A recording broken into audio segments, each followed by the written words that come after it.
So I just want to share with you why I think the Kabbalah is important for us today. A few sides to that. There's a lot more, but here's just a few sound bites. Number one, I think the idea of the Kabbalah, the idea that there's sparks in everything, I think that's a powerful idea, and I think it could be helpful for us today.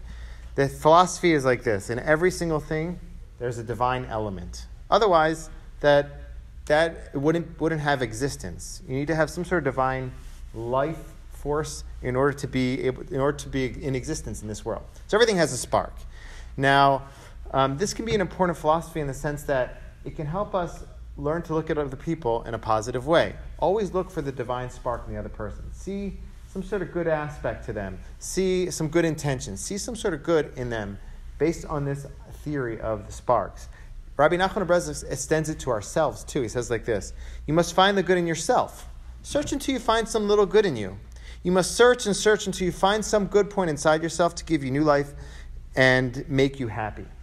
So there's good in everything. Try to find in other people and in ourselves and in movements. Everything has an aspect of good. It's not just that we're looking at things with the cup half full. We're looking at things based on the truth of the Kabbalah, based on seeing the goodness in it. So that's one important aspect of Kabbalah I think is relevant for us today. Another element, if you read Kabbalistic texts, you'll see that there's a lot of discussion about the other side. It's called the Sitra Achra, the other side. And it's about these there are demonic forces in reality. There are negative forces in reality against which we have to fight. Now, I think this is also going to be a beneficial philosophy for us today, because I feel like sometimes things get blurred. Our enemies become our friends, and our friends become our enemies. We have to know what's wrong, what's bad, and fight evil. I feel like sometimes in our culture, things get really mixed up and blurred. That's why I think the Kabbalah is powerful in the sense that it has clarity. There is good and there is bad, and against the bad, we have to fight. So I think that's a powerful idea too. I think we forget about that sometimes. One final thing is the Kabbalah is really big on rectifying not just our own personal lives, not just the lives of those around us, but the whole world, the whole universe. So the Kabbalists talk about a fourth prayer. We have Shacharit, Mincha, Mariv. There's a fourth prayer. And so just like in the day there are two, morning prayer, Shacharit, and Mincha, in the night there's Arvit, and there's Tikkun Chatzot. And that's a prayer that Kabbalists and mystics say at midnight and on until the morning. It's a special prayer for the universe, for the world. And so in addition to them thinking about the nation, what you pray about in the Shemona Esrei, they're also worried about bigger things, about the whole cosmos. They want everything to be elevated and rectified.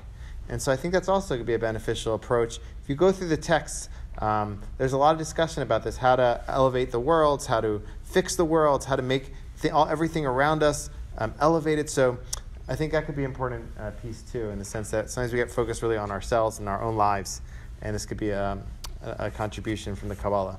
A last piece is just that Kabbalah always likes to look at things on the deeper level. I think today, a lot of times we're caught up, there's tweets, video games, sound bites, music, without depth, comic movies, all these things. I'm not saying comic movies are entertaining, but sometimes our culture can become very superficial, and the Kabbalah really, really, really pushes you to always go a step deeper, take it another level, see what's beneath the surface, and always keep searching for another layer behind things. So I think all those contributions of the Kabbalah, I think, would be beneficial for us today. I'll just summarize them. Number one is trying to see the good in everything. I think sometimes we get caught up in a negative attitude, and sometimes also towards ourselves. Easy on ourselves, be easy on other people. See the good. I think the other piece of admitting that there is real evil in the world, I think that's a powerful idea.